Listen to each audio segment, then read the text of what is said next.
बंदी छोड़ सतगुरु रामपाल जी परमेश्वर जी की जय हो। परम पिता परमात्मा सारी सृष्टि के रचनहार कुल मालिक असंख्य ब्रह्मांडों के स्वामी जगत गुरु तीनों लोकों में प्रवेश करके सबका भरण पोषण करने वाले राजाधिराज आत्माधार नाथों के नाथ देवों के देव महादेव सर्वेश्वर महेश्वर मृत्युंजय अजरो अमर आदि अनादि सनातनी प्रभु जगत पिता जगदीश्वर श्री श्री 1008 की उपाधि के वास्तविक अधिकारी अकाल मूरत शब्द स्वरूपी राम वासुदेव सर्वगतम ब्रह्म परम पूज्य प्रथम पूज्य परम संत परम पुरुष परम धनी परम दयालु सत्य कबीर हक्का कबीर अल्लाहु अकबर बाखबर अल्लाह ताला जगत के तारणहार जगत के मुक्तिदाता जगत के जगन्नाथ हारे के सहारे हिंदुओं के राम मुसलमानों के अल्लाह सिखों के वाहेगुरु ईसाइयों के मसीह दया के सागर दयानिधि करुणा के सागर करुणानिधि स्वयंभू परिभू संकट मोचन कष्ट हरण मंगल करण दुख भंजन अविगत कबीर निर्विकार निर्विषम परमात्मा अलय अलेख सतगुरु आदि अनादि सतगुरु असली मर्यादा पुरुषोत्तम असली राम असली कृष्ण असली घनश्याम असली मुरारी राजाओं के राजा महाराजाओं के महाराजा शहंशाहों के शहंशाह सम्राटों के सम्राट भगवानों के भगवान अल्लाहों के अल्लाह प्रभुओं के प्रभु मसीहाओं के मसीह सच्चे वाहेगुरु बाबाओं के बाबा पीरों के पीर सेठों के सेठ जगत सेठ सावड़सा सेठ सर्वगुण संपन्न अनंत कोटि कलाओं के स्वामी अनंत कोटि ब्रह्मांडों के नायक योगियों में महायोगी ध्यानियों में महाध्यानी सिद्धों में परम सिद्ध ज्ञानियों में तत्व ज्ञानी ब्रह्म ज्ञानी महाज्ञानी परम ज्ञानी सर्वश्रेष्ठ ज्ञानी विज्ञानी युवा कबीर समरथ कबीर असमवात अमित ओझा सच्चे रहनुमा करीम अल्लाह शुभान अल्लाह दुनिया के अंतिम पैगंबर 8 सितंबर 1951 से गांव धनाना जिला सोनीपत हरियाणा भारतवर्ष की पावन भूमि पे प्रकट रियल कल की भगवान श्री नारायण साकार हरि श्री बाबा साहिब शब्द स्वरूपी राम संत श्रोमणी सतगुरु रामपाल जी परमेश्वर जी के चरण कमल में साध संगति से जुड़े हुए देश विदेश से सभी सत्सेवक भाई बहनों का अनंत कोटि दंडवत प्रणाम। सत्साई भाई और बहनों, दया पूज्य गुरुदेव भगवान की सारी सृष्टि के मालिक की असंख्य ब्रह्मांडों के स्वामी की सतगुरु रामपाल जी परमेश्वर जी की जिनके शुभ आशीर्वाद से विशेष आशीर्वाद से छप्पर फाड़ दया से आप और हम सभी सत्सेवक भाई बहन साध संगति से जुड़कर गुरुदेव भगवान के तत्व ज्ञान को आधार बनाकर अपनी आत्मा के कल्याणार्थ हेतु मोक्ष प्राप्ति के लिए निरंतर मर्यादाओं में रहते हुए भक्ति मार्ग की ओर बढ़ रहे हैं। भाई और बहनों, परमात्मा की विशेष मेहर जो गुरुदेव ने हमें साध संगति से जोड़ा, क्योंकि साध संगति इस कलयुग की बिचली पीढ़ी में सतलोक के लिए ट्रेनिंग सेंटर है। साध संगति से जोड़कर ही परमात्मा आत्मा को विकारों से मुक्त करेंगे और सतलोक के योग्य हंस बनाएंगे। आने वाले समय में पूरा विश्व जुड़ेगा, पूरी दुनिया जुड़ेगी। और जिस प्रकार से आज समय रहते आप और हम भाई बहन गुरु को इष्ट मानकर प्रत्येक मर्यादाओं में रहते हुए विषय विकारों से दूर हटकर अपनी आत्मा के कल्याण के लिए भक्ति कर रहे हैं, इसी प्रकार से साध संगति से जुड़कर इन्हीं सब मर्यादाओं को फॉलो करके आने वाले समय में पूरा विश्व भक्ति किया करेगा। तो भाई और बहनों, पूज्य गुरुदेव भगवान के कर कमल से लिखित पवित्र पुस्तक मुक्ति बोध के ऊपर वीडियो बनाने की श्रृंखला जारी है। इसी श्रृंखला में आज हमारा ये 10वें नंबर का वीडियो है। प्रत्येक वीडियो में सतगुरुदेव भगवान के आशीर्वाद से हमें बहुत कुछ अध्यात्म से संबंधित सीखने को मिलता है, जानने को मिलता है। अब हम आज के वीडियो में आगे बढ़ते हैं। पवित्र ग्रंथ मुक्ति बोध पेज नंबर 77। आज परमेश्वर जी ने अपने कर कमल से सुदामा जी की जो कथा है वो लिखी है। कथा एक चीज का भाई और बहनों, आप और हमने अब ज्ञान हो जाना चाहिए, पूरी तरह से ये आभास हो जाना चाहिए, हमारे हर प्रकार के संदेह मिट जाने चाहिए। हम जिन पवित्र सदग्रंथों को पढ़ रहे हैं, सबसे पहली बात तो ये कि ये तत्व ज्ञान समझ में आने के बाद, सतगुरु का ज्ञान समझ में आने के बाद भगत को ये पता चल जाना चाहिए कि इस पृथ्वी पर यदि कोई सबसे उत्तम सर्वमान्य सर्वश्रेष्ठ प्रमाणित सदग्रंथ है तो केवल सतगुरु रामपाल जी परमेश्वर जी के सत्संग हैं या उनके कर कमल से लिखी गई पुस्तकें हैं। बाकी गीता, वेद, कुरान, पुराण, बाइबल ये आधा अधूरा ज्ञान है, आधा अधूरा ज्ञान। और गुरुदेव भगवान जब अपने कर कमल से इन पवित्र शास्त्रों में, इन पुस्तकों में, जैसा कि हम मुक्ति बोध को पढ़ रहे हैं, यदि गुरुदेव इनमें कोई कथा शामिल करेंगे तो भाइयों और बहनों फिर विचार करना चाहिए, केवल परमेश्वर की ही महिमा होगी उसमें।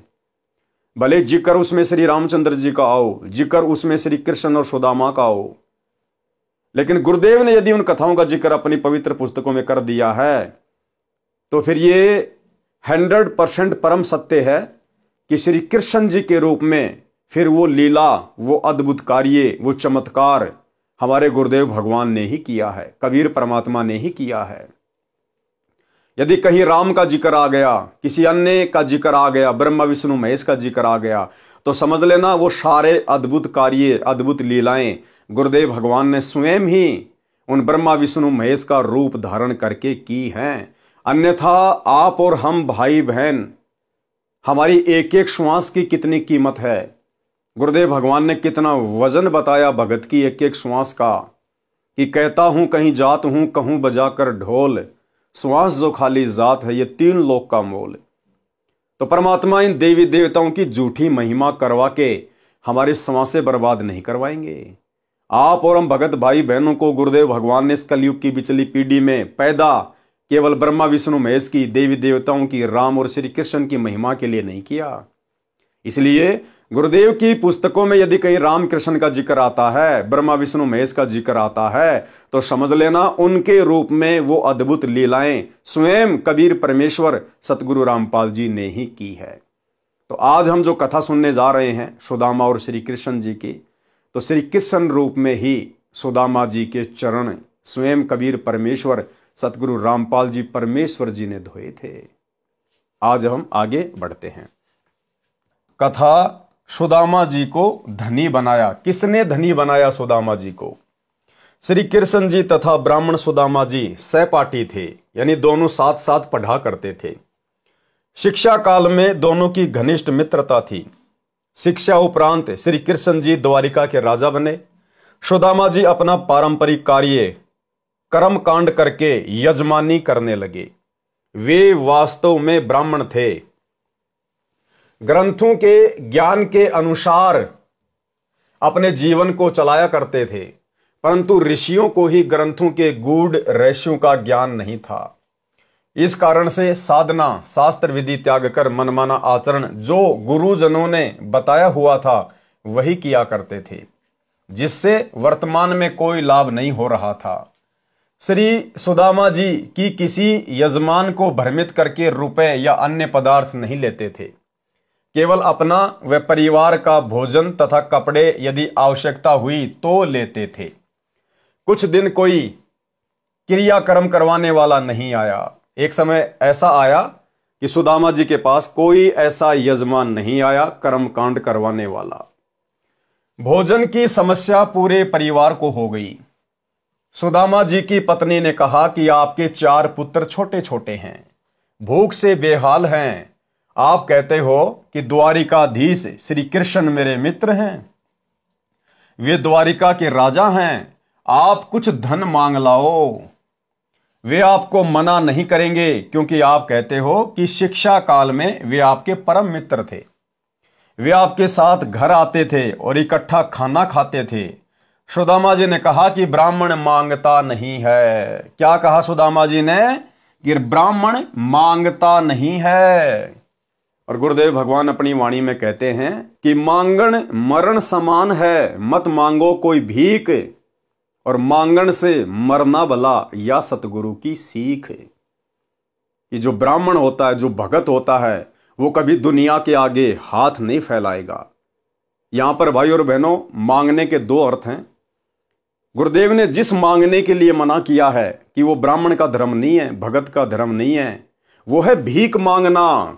घर घर जाके दिए माई, आटा दिए, रोटी दिए, भीख मांगना, उसको कहते हैं मांगना। वो भक्ति मार्ग में जायज नहीं है। दूसरा मांगना होता है उधार कोई वस्तु लेना, वो परमेश्वर ने यहां पर शामिल नहीं की है। उधार वस्तु, उधार पैसा कोई भी ले सकता है, किसी की भी मदद वो कर सकता है। उधार लेन देन भीख मांगने में नहीं आती है। लेकिन यहां गुरुदेव ने जिस मांगने के लिए मना किया है, और सुदामा जी ने कहा अपनी पत्नी से कि मैं मांगूंगा नहीं, वो होता है जाकर भीख मांगना। तो गुरुदेव भगवान ने क्या कहा? सुदामा जी ने कहा कि ब्राह्मण मांगता नहीं, अपने कार्य कर्म कांड करके दक्षिणा ले सकता है। श्री कृष्ण मेरे यजमान भी नहीं है, इसलिए मेरा सिर नीचा हो जाएगा। यदि मित्रता समाप्त करनी हो तो मित्र से कहो कुछ दो। ये गलती सुदामा ब्राह्मण नहीं कर सकता, भूखा मर सकता है। शास्त्रों में लिखा है कि जिसने पूर्व जन्म में दान धर्म नहीं किया वह अगले जन्म में निर्धन रहता है। मैंने पूर्व जन्म में कोई दान नहीं किया होगा, इसलिए मैं निर्धन हूं, मुझे धन नहीं मिल सकता। पत्नी ने चारों पुत्रों को उसके सामने खड़ा कर दिया, जो एक रोटी को एक दूसरे से छीनने की कोशिश कर रहे थे। विचार करना भाई और बहनों, कितना गरीब परिवार था। सुदामा जी कितने निर्धन थे। सुदामा जी को भक्ति मार्ग से डगमग करने के लिए, उसकी मर्यादाएं तुड़वाने के लिए सुदामा की पत्नी ने अपने चारों बच्चों को, जो कि नंगे फटे हाल कपड़े और एक रोटी के लिए आपस में छीना झपटी कर रहे थे, उन चारों को लाकर सुदामा के सामने खड़ा कर दिया, ताकि सुदामा का दिल पसीज जाए और ये श्री कृष्ण जी के पास जाकर कुछ मांग कर ले आए। लेकिन सुदामा ब्राह्मण थे, उन्होंने मांगने का अपने मन में भी विचार नहीं किया।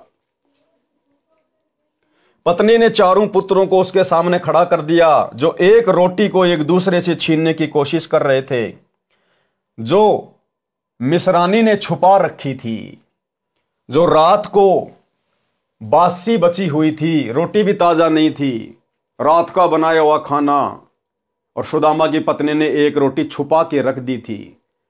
और सुबह उस एक रोटी के ऊपर सुदामा के चारों बच्चे आपस में लड़ रहे थे, झगड़ रहे थे, छीना झपटी कर रहे थे। इतनी गरीबी, और उसके बाद भी सुदामा अपने मित्र से, श्री कृष्ण जी से मांगने के लिए नहीं गया। और आज हालात क्या है भाई और बहनों संगत में? 90% संगत जो सतलोक आश्रमों से जुड़ी हुई है, ज्ञान आधार उनके आसपास भी नहीं है। सतलोक आश्रम मैनेजमेंट हरियाणा ने काल प्रेरणा से प्रार्थनाओं के नाम पर नंबरों की लिस्ट जारी कर रखी है, और ये लाखों की संगत जो इन आश्रमों से जुड़ी हुई है, आए दिन हजारों की संख्या में गुरुदेव के पास में प्रार्थनाएं भिजवाती है। गुरुजी से मेरी ये प्रार्थना लगा देना, गुरुजी मेरा लड़का नौकरी नहीं लग रहा, गुरुजी मेरी लड़की को बच्चा पैदा नहीं हो रहा, गुरुजी उसकी डिलीवरी होने वाली है, गुरुजी मेरे छोरे का इंटरव्यू है, गुरुजी मैं कुआं खुदवाना चाहता हूं, फलाना दिखना। नामदान सेंटरों पे जा जाके प्रार्थनाएं लिखवा रहे हैं। अरे सुदामा से शिक्षा लेनी चाहिए। सुदामा को तो कोई तत्वदर्शी सतगुरु भी नहीं मिला हुआ था, सुदामा को यह तत्व ज्ञान भी प्राप्त नहीं था, ताकि उसको विश्वास होता, दृढ़ता आती उसमें। आज आप और हमारे को गुरुदेव ने कौन सी वस्तु देने में कमी छोड़ रखी है? शास्त्र प्रमाणित ज्ञान दे दिया। विश्वास के लिए गुरुदेव ने हमारे 100 कार्य किए, और फिर भी हम लोग मर्यादा में रहकर भक्ति ना करके, क्योंकि जो व्यक्ति मर्यादा में रहकर गुरु को इष्ट मानकर भक्ति करेगा, उसको तो किसी के आगे हाथ फैलाने की जरूरत ही नहीं पड़ेगी। वो केवल भक्ति के लिए अपने गुरु के आगे हाथ फैलाएगा कि भक्ति दान मोहि दीजियो देवन के देवा हो, जन्म पाया भूलू नहीं करहूं पद सेवाओ। वो बेटा बेटी नहीं मांगेगा सतगुरु से, क्योंकि उसको ज्ञान हो जाता है कि सतगुरु ने मेरी सर्व भौतिक और आध्यात्मिक इच्छाओं की पूर्ति के लिए मुझे अनमोल भक्ति दे दी। अब यदि मैं मर्यादा में रह के भक्ति करूंगा तो परमात्मा मुझे आवश्यक वस्तु अवश्य देगा। फिर हाथ किस लिए फैलाना, बार बार डिमांड किस चीज की करनी? क्या हमारे गुरु को पता नहीं है? क्या गुरु जी सर्वशक्तिमान नहीं है? क्या गुरु जी दिव्य दृष्टा नहीं है? क्या गुरु जी अंतर्यामी नहीं है, जो गुरु को अपने शिष्यों की तकलीफों के विषय में पता नहीं होगा? तो भाई और बहनों, आप और हम कलयुग की बिचली पीढ़ी वाले तत्वज्ञानी भगत कहां खड़े हैं? और सुदामा जी को देखिएगा, ना शास्त्रों का ज्ञान, ना कोई सच्चा गुरु प्राप्त, फिर भी अपने धर्म कर्म पर अडिग, उसको कहते हैं भगत। तब आज जाके सुदामा जी का नाम है। ये सोचा था कि एक का भी पेट नहीं भरेगा, कौन से बच्चे को दूं, इसलिए उसको छुपा रखा था। वह एक लड़के के हाथ लग गई थी, उससे अन्य छीना झपटी कर रहे थे। मिसरानी ने कहा कि आप इन बच्चों के लिए मांग लाओ। कि पंडित जी, यदि आप अपने लिए ना मांगो तो कम से कम अपने बच्चों के ऊपर तो रहम करो, ये भूखे मर रहे हैं, कम से कम इनके लिए तो मांग के ले आओ कुछ। वह दृश्य देखकर सुदामा एकांत में जाकर परमात्मा से विनय करने लगा तथा आंखों में पानी भराया। हे प्रभु, ये क्या दिन देख रहा हूं, मुझे पूर्व जन्म में कोई मार्गदर्शक ठीक नहीं मिला। देखो भाई और बहनों, कितनी गहरी शिक्षा है। ना सुदामा को तत्व ज्ञान, ना कोई सतगुरु, और उसके बावजूद भाई और बहनों उसने परमात्मा में दोष नहीं देखा, उसने भगवान में दोष नहीं देखा, श्री कृष्ण जी में दोष नहीं देखा। अपने आप को कोसा कि हे प्रभु, मैंने पिछले जन्मों में कोई दान धर्म नहीं किया है, मैंने कोई ऐसे शुभ कर्म नहीं किए परमात्मा जिस कारण से वर्तमान में मुझे धन मिलता। परमात्मा में कोई दोष नहीं देखा उसने। और आज नाम दीक्षा लिए हुए 6 साल हो गई है, और अगर जरा सा घर में नुकसान हो गया, सबसे पहले गुरुजी में दोष देखेगा कि कहीं मैंने देवी देवता छोड़ दिए इसलिए तो नुकसान नहीं हो गया। अरे कहीं गुरुजी की भक्ति में कोई शक्ति वक्ति नहीं है इसलिए तो मेरे को नुकसान नहीं हो गया। सौ दोष काल प्रेरणा से देखना शुरू कर देगा। तो हमने शिक्षा लेनी है सुदामा जी से, अगर अपनी भक्ति को वर्तमान में सफल करना है तो। अगर आपने ज्ञान को समझकर सत्संग अच्छे से सुनकर नाम लिया है, उसके बाद भाई और बहनों हमारा केवल एक ही टारगेट होना चाहिए, आत्मा का कल्याण। और आत्मा के कल्याण के मार्ग में हमारे ऊपर चाहे कितनी भी बाधाएं क्यों ना आए, कितनी भी समस्या क्यों ना आए, हमने अपने गुरु पर दृढ़ विश्वास रखना है। परमात्मा कहते हैं, राम नाम रटते रहो जब तक घट में प्राण, कबू तो दीन दयाल के भिनक पड़ेगी कान। और एक वाणी के माध्यम से गुरुदेव ने हमें समझाया कि नाम सहित बेवतन भला जो दर दर मांगे भीखा। और क्या हुआ, छत्तर की छाया चाले यो राजपाट दिल्ली का। कि हे भगत, अगर तुझे सच्चे गुरु का सच्चा नाम प्राप्त है और यदि तुझे देश का राजा देश निकाला भी दे दे और ऐसी नौबत आन पड़े कि तुझे भीख मांग मांग के खाना पड़े, तो भी शुक्र मनाना कि तेरे पास में गुरु का नाम है। तू उस राजा से लाख गुना अच्छा है जो भीख मांग मांग के खा रहा है, तू उस राजा से लाख गुना अच्छा है जो राजा छत्रपति है। कल को तू इस भक्ति के कारण मोक्ष प्राप्त करेगा, सदा सदा का सुख प्राप्त करेगा। और वो राजा जो आज दुनिया को सुखी दिखाई दे रहा है, कल को वो घोर यातनाएं सहेगा, 84 लाख में जाएगा। इसलिए गुरुदेव भगवान हमें शिक्षा देते हैं कि भाई हमने हर स्थिति में, परिस्थिति चाहे कैसी भी हो, और सच्चे सतगुरु से सत उपदेश लेने के बाद भी यदि कभी कभार थोड़ी बहुत परिस्थितियां बिगड़ जाती हैं, तो भाई और बहनों उसका एक ही रीजन है कि हमारे ना जाने कितने कर्म बिगड़े हुए हैं जन्म जन्मांतरों के। ये हमारा कोई पहला जन्म थोड़ी है। परमात्मा कहते हैं, जुगन जुगन के पाप सब और जुगन जुगन के मैल, और जानत हो जगदीश तुम हमने जोर किए बदफैल। ये परमात्मा हमने इतने पाप किए उनकी गिनती नहीं है। एक कसाई अपनी जिंदगी में कितनी हत्याएं करता है, हमने अरबों खरबों जो है वो कसाईयों के जन्म भोगे। हमने कई करोड़ों राजाओं के जन्म भोगे। राजा तो एक कसाई से भी ज्यादा जो है पाप का भागी होता है। तो हमारे इतने संचित पाप कर्मों का ढेर, और उसको परमात्मा यदि हल्का सा काट रहे हैं, थोड़ी बहुत कोई समस्या आ भी रही है, तो यही सोचना चाहिए कि परमात्मा मेरी पहाड़ जैसी समस्या को और हल्के में काट रहा है। संत शरण में आने से आई टले बला, और जय मस्तिष्क में सूली हो, फांसी हो, कहते हो कांटे में टल जा। परमात्मा फांसी की सजा को कांटे में टाल रहा है। कुछ भी हो जाए भाई और बहनों, कुछ भी, हमने अपने गुरु पर संदेह नहीं करना, हमने भक्ति पर संदेह नहीं करना, हमने निरंतर आगे की ओर ही बढ़ना है। फिर आएगा एक दिन, आएगा एक समय, परमात्मा हमें वो सर्व सुख भी देगा, सर्व लाभ भी देगा, और हमारे विश्वास को गुरुदेव भगवान दृढ़ भी करेंगे। तो सुदामा जी से हमने शिक्षा लेनी चाहिए। वह दृश्य देखकर सुदामा एकांत में जाकर परमात्मा से विनय करने लगा तथा आंखों में पानी भराया, हे प्रभु, ये क्या दिन देख रहा हूं, मुझे पूर्व जन्म में कोई मार्गदर्शक ठीक नहीं मिला, जिस कारण से मैंने दान नहीं किया है। हे प्रभु, मुझसे ये भूखे बच्चे देखे नहीं जाते, या तो मुझे मार दो या फिर इन चारों को अपने पास बुला लो। इतने में परमेश्वर कबीर जी एक यजमान का रूप धारण करके आए और ढेर सारा सूखा सीधा आटा, चावल, दाल, खांड, घी, नमक, मिर्च बच्चों के कपड़े देकर चले गए। देखो भाई और बहनों, श्री कृष्ण जी को चिंता नहीं है, श्री कृष्ण जी को नहीं पता, श्री कृष्ण जी अंतर्यामी नहीं है। ये परमात्मा अपनी आत्माओं के लिए 100 छल छिद्र करता है। आप और हम सभी आत्माएं, सुदामा जी, श्री कृष्ण जी भी उसी कबीर परमेश्वर सतगुरु रामपाल जी के बच्चे हैं, उनकी आत्माएं हैं। और जब आत्मा के ऊपर कोई संकट आता है, परेशानी आती है, तो परमेश्वर 100 छल छिद्र करता है, अपनी आत्मा को संभालता है। तो सुदामा जी के बच्चों के लिए, सुदामा के परिवार के लिए कबीर परमेश्वर सतगुरु रामपाल जी, जिन्होंने एक सेठ का रूप बनाया और बैलगाड़ी में सारा सामान महीने भर का लाद कर और सुदामा जी के घर पर रख कर चले गए। इतने में परमेश्वर कबीर जी एक यजमान का रूप धारण करके आए और ढेर सारा सूखा सीधा आटा, चावल, दाल, खांड, घी, नमक, मिर्च बच्चों के कपड़े देकर चले गए। ब्राह्मणी ने तुरंत भोजन बनाया, बच्चों को परोसा। इतने में सुदामा जी आंसू पोंछकर रसोई की ओर गया तो बच्चे खाना खा रहे थे।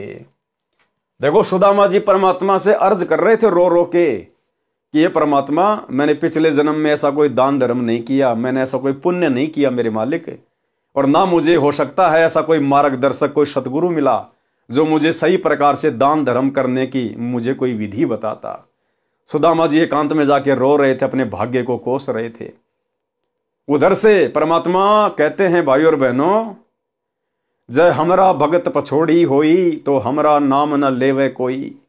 और एक सत्संग में गुरुदेव भगवान ने कहा कि अगर भगवान का भगत, सतगुरु का भगत यदि भूखा सो जाता है तो कहते हैं सतगुरु को नींद नहीं आती है, सतगुरु को नींद नहीं आती यदि उसका भगत, उसका बच्चा यदि भूखा सोता है तो। अरे सांसारिक जीवन में देख लो भाई, जो भाई बहन माता पिता बन चुके हैं वो देख लो, अगर उनके बच्चे यदि भूखे हैं, घर में खाना नहीं है, क्या उन माता पिता को रात को नींद आएगी? नहीं आएगी। और गुरुदेव भगवान कहते हैं, बहुत प्यारा बालक माँ का और उससे बढ़कर शिष्य गुरुआं का। एक माँ को अपना बच्चा बाप से सैकड़ों गुना ज्यादा प्यारा होता है, और गुरुदेव कहते हैं गुरु को अपना शिष्य उस माँ से भी सैकड़ों हजारों गुना ज्यादा जो है वो प्रिय होता है। तो गुरु को भला कैसे नींद आ सकती है? परमात्मा का सिंहासन भी हिल जाता है अगर उसके भगत पे दिक्कत आती है तो। लेकिन भगत होना चाहिए कोई फॉर्मेलिटी वाला भगत नहीं, सत भगत, कि चाहे मेरी गर्दन क्यों ना कटे, मैं गुरु की मर्यादा नहीं तोड़ूंगा। तो सुदामा जी एकांत में जाके रो रहे हैं, परमात्मा से अर्ज कर रहे हैं। उधर से परमात्मा सुदामा के एक यजमान का रूप बना के और परमेश्वर गाड़ी भर के लेके आ गया। जो रखो त्यों ही रहूं, जो रखो त्यों ही रहूं, हमरा के चारा खाने जाद खरीद हूं, गुलाम तुम्हारा। परमात्मा की रजा में राजी रहना सीखना पड़ेगा अपने।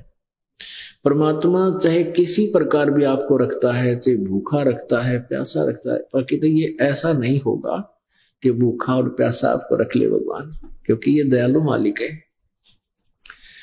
उसके बच्चे जो सही भक्ति पर लग रहे हैं वो भूखे प्यासे नहीं रह सकते हैं, उनके परमात्मा को नींद नहीं आओ। फिर उसके बच्चे जो सही भक्ति पर लग रहे हैं वो भूखे प्यासे नहीं रह सकते हैं, उनके परमात्मा को नींद नहीं आओ। फिर ऐसे ही भाई और बहनों, आने वाले समय में ये दुनिया इस परमात्मा को ना पहचान के अपने पैरों के ऊपर जो ये कुल्हाड़ी मार चुकी है, इस युग परिवर्तन के समय में जब त्राही त्राही मचेगी, अकाल पड़ेगा, सूखा पड़ेगा, उस समय भाई और बहनों यदि हमारे घर में भी कुछ नहीं होगा, यही परमात्मा सतगुरु रामपाल जी भगवान सोच छल छिद्र कर देगा। परमात्मा इस परमेश्वर को आज वर्तमान में गाड़ी लेके आने की जरूरत नहीं है, बैठा बैठा रसोई में सामान भर देगा, पीपे में आटा भर देगा, सिलेंडर में गैस भर देगा। यह परमात्मा वो समर्थ है।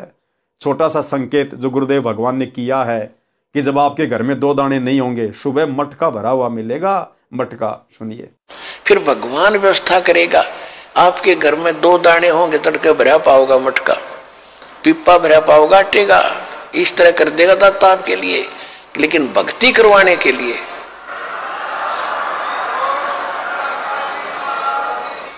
ये उनकी करेगा जो भक्ति करेंगे, और जो बकवाद चाहोगे वो अपना करते रहियो। ठीक है, जैसा भक्ति भजन करेंगे उनका लाभ मिल जाएगा, लेकिन वो उसमें से खड़ी रह जाएंगे। तो भाई और बहनों, परमात्मा कहते हैं चिंत्या तो हरि नाम की और न चिंत्या दास, और जो कोई चिंत्या नाम बिना सोई काल की फांस।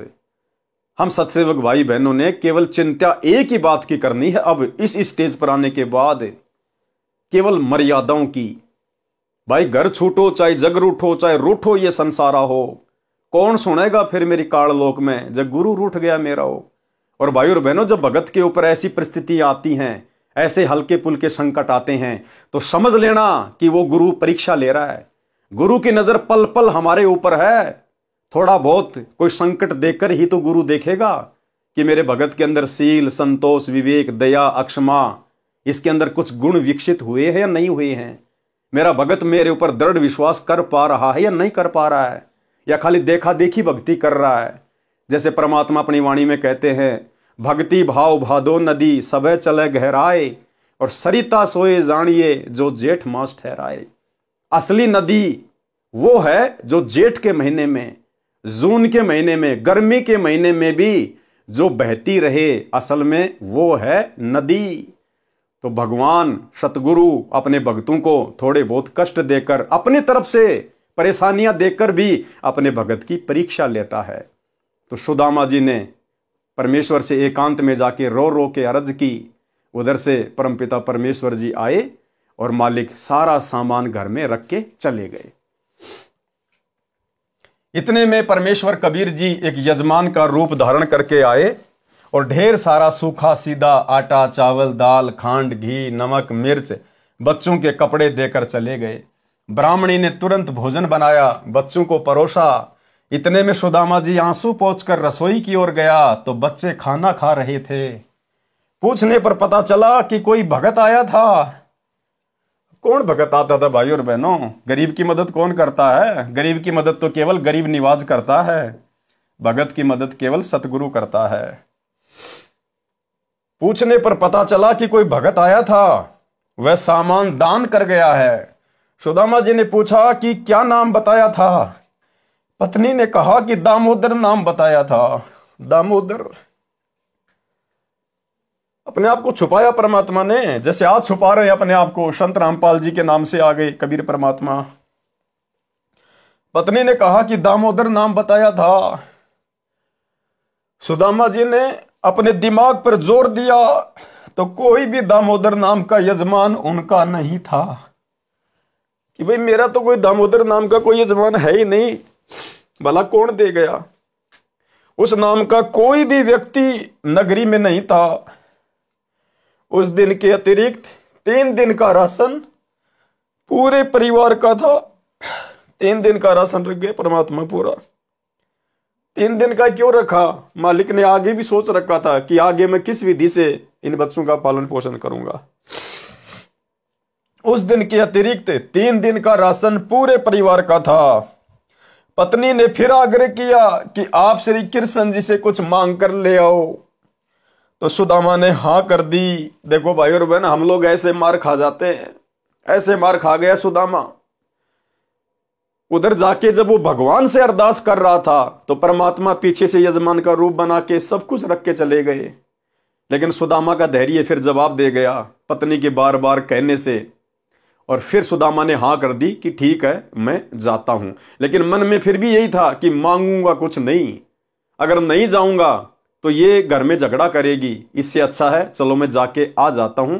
अगर वो अपने आप दे देगा तो ठीक है, नहीं तो मैं नहीं मांगूंगा। पत्नी ने फिर आग्रह किया कि आप श्री कृष्ण जी से कुछ मांग कर ले आओ। तो सुदामा ने हां कर दी, परंतु मन में यही था कि जाकर आ जाऊंगा, मांगूंगा नहीं। किसी मित्र या रिश्तेदारी में जाते समय उनके लिए घर से कुछ मिठाई बनवा कर ले जाने की परंपरा थी। उसके स्थान पर पत्नी ने 3 मुट्ठी यानी 250 ग्राम चावल भूनकर भगत के पल्ले से बांध दिए। सुदामा जी द्वारिका में तीसरे दिन शाम को पहुंचा। मैले कपड़े, टूटी जूती, एक भिखारी जैसे वेश में श्री कृष्ण जी के राजभवन के सामने द्वार पर खड़ा हो गया और द्वारपाल से अंदर जाने के लिए आज्ञा चाहिए। तो द्वारपाल ने परिचय पूछा, कौन हो, क्या नाम है, कहां से आए हो, क्या काम है? ये राजा का राजभवन है, आपको किससे मिलना है? सुदामा जी ने अपना परिचय दिया। फिर द्वारपाल ने कहा कि पहले हम महाराज जी से आज्ञा लेकर आएंगे, यदि आज्ञा हुई तो आपको मिलाएंगे। द्वारपाल ने श्री कृष्ण जी को सब पता बताया। तो श्री कृष्ण नंगे पैरों सिंहासन छोड़कर दौड़े दौड़े आए।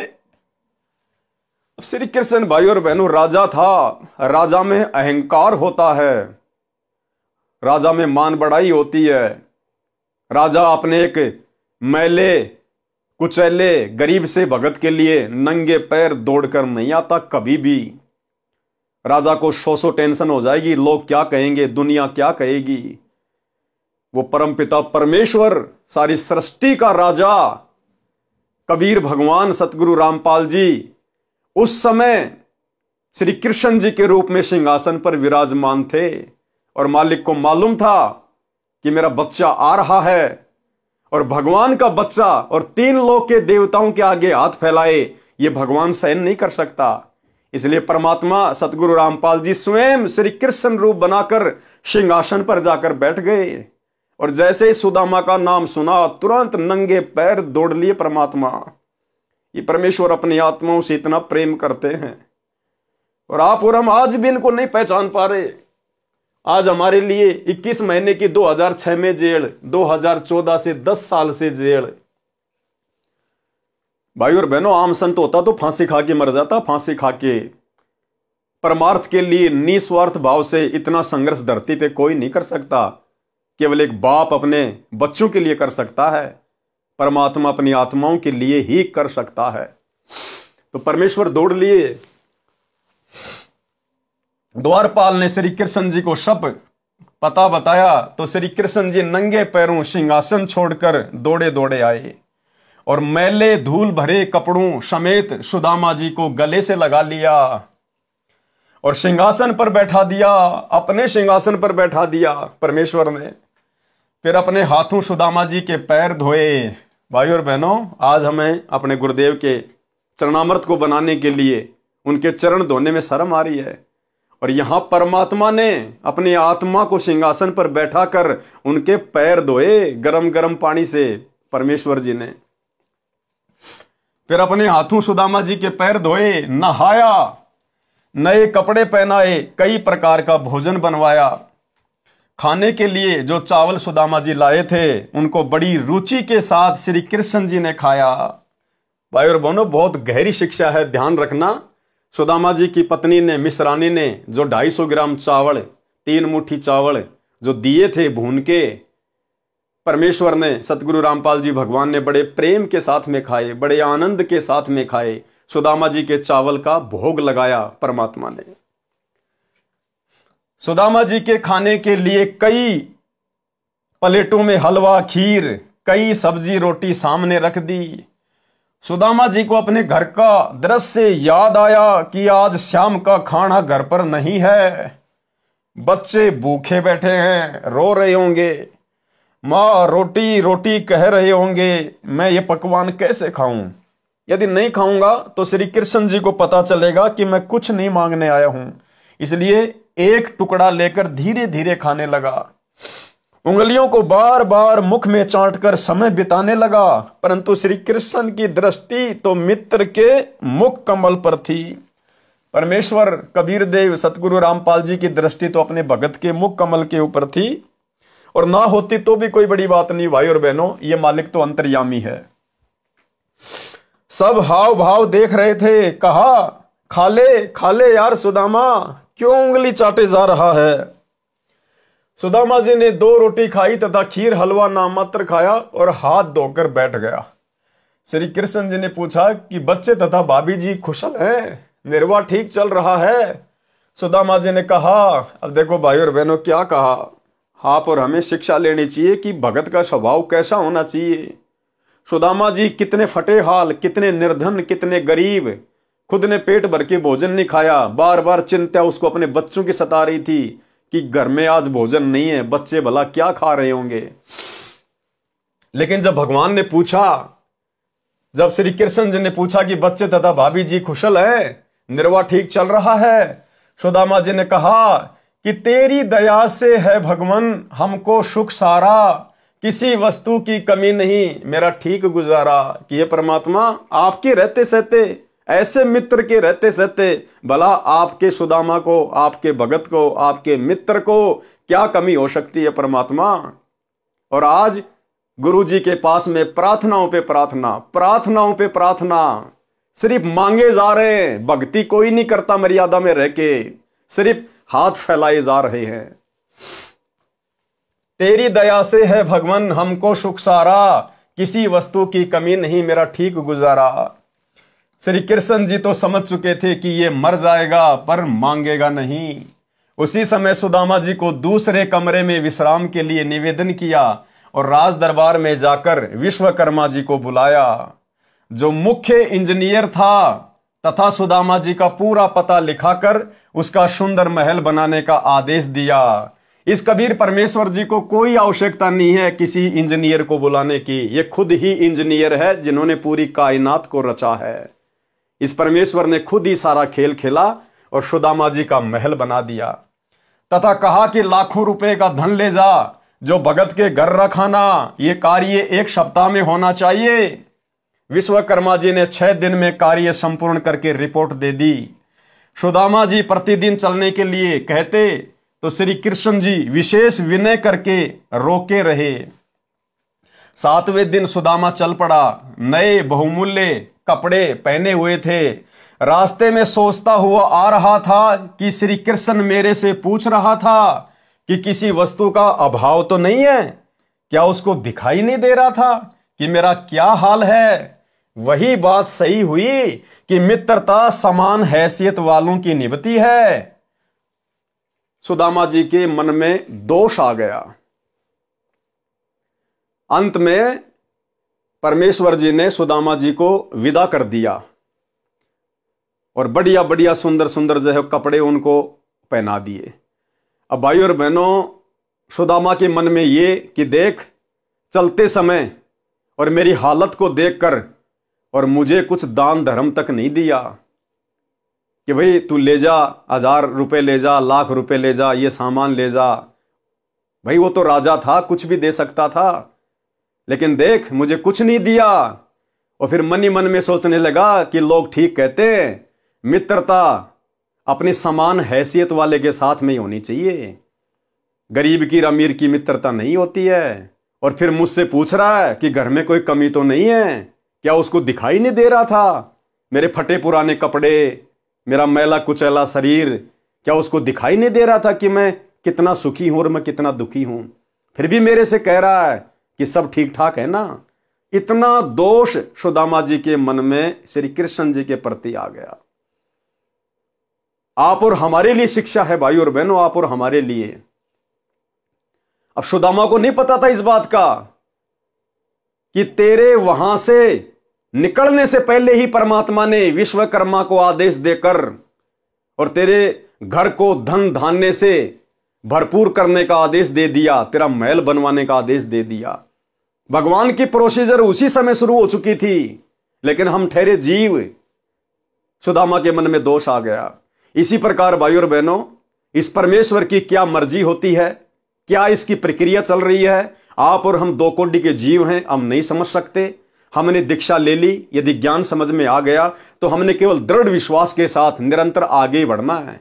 चाहे आजीवन परमात्मा हमें टूटी चप्पलों में क्यों ना रखे, एक टाइम के भोजन में क्यों ना रखे, फटे पुराने कपड़ों में क्यों ना रखे, बदहाली में क्यों ना रखे। हमने अपने गुरु पर कभी संदेह व्यक्त नहीं करना चाहिए कि ये परमेश्वर जो आप दे रहे हो, जो आप कर रहे हो, परमात्मा मेरे लिए तो राजा से कम नहीं है। हमने उसकी रजा में राजी रहना होगा, तब परमेश्वर हमसे प्रसन्न होंगे। लेकिन सुदामा के मन में दोष आ गया। अब दोष आया तो फिर उसकी सजा भी मिलनी थी। रास्ते में जंगली लोगों ने सुदामा के वो कपड़े छीन लिए, नंगा कर दिया सुदामा को, अंडरवियर तक नहीं छोड़ी उसकी। ये उसको सजा मिली भगवान के ऊपर संदेह करने की। रास्ते में सोचता हुआ आ रहा था कि श्री कृष्ण मेरे से पूछ रहा था कि किसी वस्तु का अभाव तो नहीं है। क्या उसको दिखाई नहीं दे रहा था कि मेरा क्या हाल है? वही बात सही हुई कि मित्रता समान हैसियत वालों की निभती है। इतनी देर में जंगली भीलों ने रास्ता रोक लिया और कहा कि निकाल दे जो कुछ ले रखा है। सुदामा जी ने कहा कि मेरे पास कुछ नहीं है। भीलों ने तलाशी ली तो कुछ नहीं मिला। सुदामा जी के कीमती धोती कुर्ता छीन ले गए, उसको नंगा छोड़ गए। सुदामा जी को यह सजा अविश्वास की मिली थी। किस बात की सजा मिली भाई और बहनों? अविश्वास की। जबकि सुदामा तो उस समय परमेश्वर की शरण में भी नहीं था। उसने कोई गुरु भी धारण नहीं कर रखा था जो तत्वदर्शी हो। उसके बाद भी भगवान के ऊपर अविश्वास करने की यह सजा मिली। आज आप हमें वही परमात्मा मिला हुआ है, कबीर देव सतगुरु रामपाल जी। आज हम इनकी शरण में हैं। और यदि आज हमने अपने गुरुदेव पर किसी भी पॉइंट को लेकर, किसी भी बात को लेकर यदि हमने जरा भी संदेह व्यक्त कर लिया, किसी के कहने से, कुछ भी बकवाद करने से, दुनिया भर के सिर परे सोशल मीडिया पर तरह तरह के वीडियो बनाकर गुरुदेव भगवान के ऊपर उंगलियां उठाते रहते हैं, यदि हमने जरा सा भी मन में संदेह कर लिया तो भाई और बहनों अविश्वास की सजा कहीं न कहीं हमें अवश्य भोगनी पड़ेगी। सुदामा जी को यह सजा अविश्वास की मिली थी। शाम को सूर्य अस्त के बाद अपनी झोपड़ी से थोड़ी दूरी पर अंधेरे में एक पेड़ के नीचे खड़ा होकर देखने लगा तो देखा कि झोपड़ी उखाड़कर फेंक रखी है। अब सुदामा को नहीं पता था इस बात का कि झोपड़ी उखाड़कर भगवान ने महल बनवा दिया। सुदामा ने देखा भाई किसी अमीर आदमी ने और मेरी झोपड़ी को उखाड़ दिया और यहां पर अपना महल बना लिया, और भाई पता नहीं मेरे बच्चे कहां होंगे, किस हाल में होंगे, भूखे मर रहे होंगे। ये सोचने लगा एक पेड़ के नीचे खड़ा होकर, अंधेरा था, नंगा था, एक पेड़ के ओट में खड़ा होकर सोचने लगा। अपने मकान के पास में खड़ा होकर देखने लगा तो देखा कि झोपड़ी उखाड़कर फेंक रखी है। उसके स्थान पर आलीशान महल 2 मंजिल का बना है। सुदामा जी दुखी हुए कि किसी ने झोपड़ी भी उखाड़ दी और कब्जा करके अपना मकान बना लिया। बच्चे तथा पत्नी पता नहीं कहां भूख के मारे डूबकर मर गए होंगे। अब जीवित रहकर क्या करना है? मैं भी दरिया में समाधि लेकर जीवन अंत करता हूं।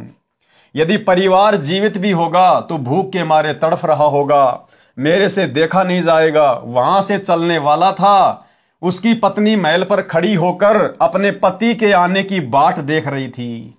जो मिश्राणी थी वो महल की छत पे खड़ी होकर सुदामा का वेट कर रही थी कि पंडित जी कहीं विचलित ना हो जाएं, पंडित जी कहीं डगमग ना हो जाए। वह विचार कर रही थी कि पंडित जी अपनी झोपड़ी को न पाकर कुछ बुरी ना सोच लें।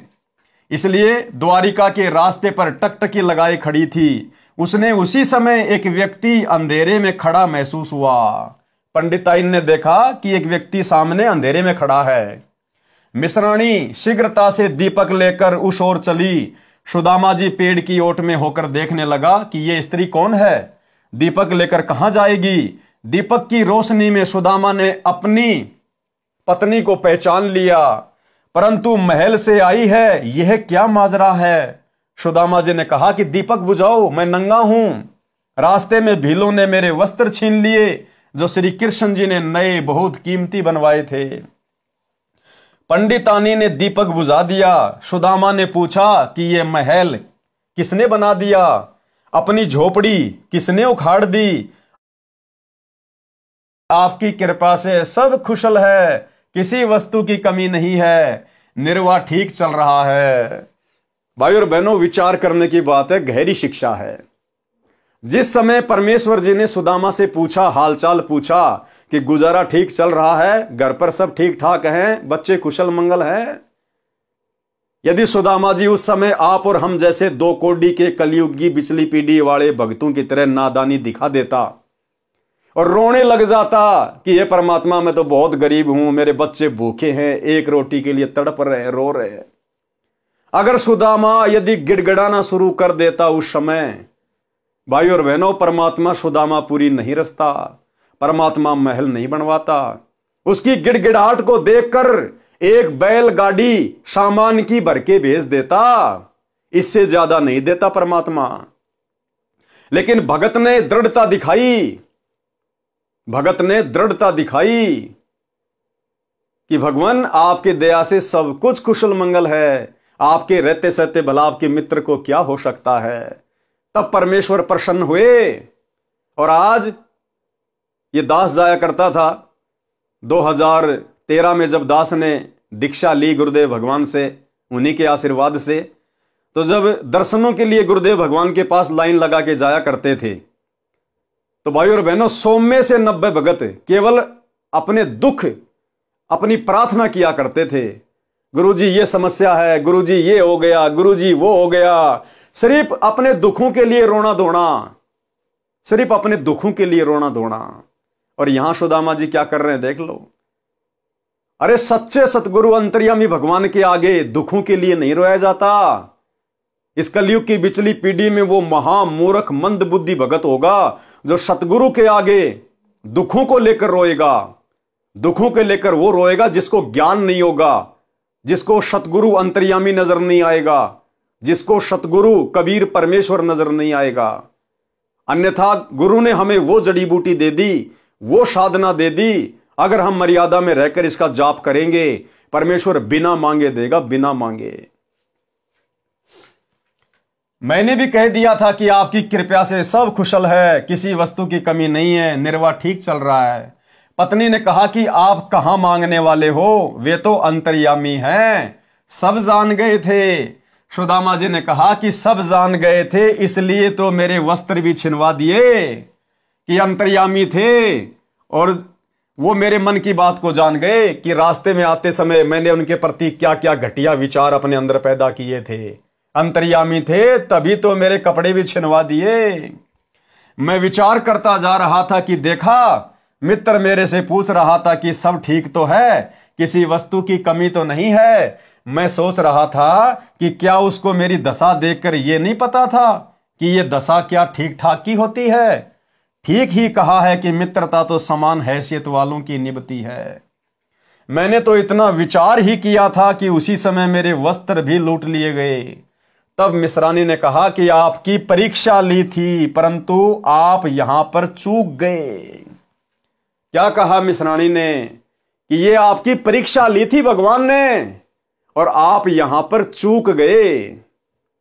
भाई और बहनों, दया पूजे गुरुदेव भगवान की, आप और हम साथ संगति से जुड़ी हुई आत्माओं के ऊपर जो रजा सतगुरु रामपाल जी भगवान ने बख्श रखी है, 21 ब्रह्मांड में किसी के ऊपर नहीं है।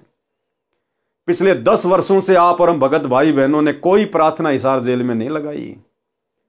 आप और हमने कोई भी संदेह, किसी भी प्रकार का कोई भी शंका अपने गुरुदेव पर और भक्ति पर नहीं की। आप और हमने केवल उनको अंतर्यामी परमेश्वर मानकर मर्यादा में रहकर भक्ति पर जोर दिया, और इसी का यह नतीजा है कि आज गुरु हम पर प्रसन्न है और गुरु ने हम सबका ज्ञान योग खोल दिया।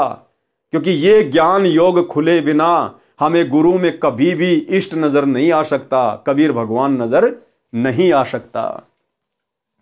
तब मिश्रानी ने कहा कि आपकी परीक्षा ली थी परंतु आप यहीं पर चूके थे, उसी का झटका आपको दिया। अब देख तेरे मित्र का कमाल, अब देख परम मित्र का कमाल। साधु माई बाप है, साधु बाई बंद, साधु मिलावे राम से काटे यम के फंद। बच्चों के वस्त्र राजाओं जैसे हैं, 4 सिपाही चारों कोणों पर रखवाली कर रहे हैं। वाणी नंबर 106 में यही कहा है कि संत सुदामा जी श्री कृष्ण के संगी यानी मित्र थे। जो दारिद्र यानी निर्धनता की दरिया नदी यानी अत्यधिक निर्धन व्यक्ति था, उसके चावल खाकर कंचन सोने के महल बख्श दिए, यानी निःशुल्क मुफ्त में दे दिए। क्या खाकर? उसके चावल खाकर। देखो भाई और बहनों, परमात्मा कहते हैं खेल चाहे डिस्ट्रिक्ट लेवल का हो, चाहे नेशनल लेवल का हो, चाहे इंटरनेशनल लेवल का हो, नियम एक जैसे ही होते हैं। ठीक इसी प्रकार यह भक्ति मार्ग है। यह भक्ति चाहे 3 लोक की हो, चाहे किस ब्रह्मांड की हो, चाहे सतलोक की हो, नियम एक जैसे ही हैं। उस अंतर्यामी कबीर परमेश्वर सतगुरु रामपाल जी को बचपन से लेकर उस समय तक सुदामा की सारी स्थिति का पता था। क्या परमात्मा पहले उसके घर नहीं बनवा सकते थे? क्या पहले परमात्मा उसके घर को धन धान्य से परिपूर्ण नहीं कर सकते थे? कर सकते थे, ये सर्वशक्तिमान है, लेकिन क्यों नहीं किया? इस भक्ति का नियम है। परमात्मा कहते हैं देते को हरि देत है जहां तहां से आण, और अण देवा मांगत फिर साहिब सुने नहीं कान। जब तक उस कबीर परमेश्वर जी ने सुदामा के चावल का भोग नहीं लगा लिया, तब तक सुदामा के ऊपर मेहर नहीं बख्शी। समझ जाओ भाई और बहनों, कितनी बड़ी मेहर हुई है साथ संगति से जुड़ने के बाद।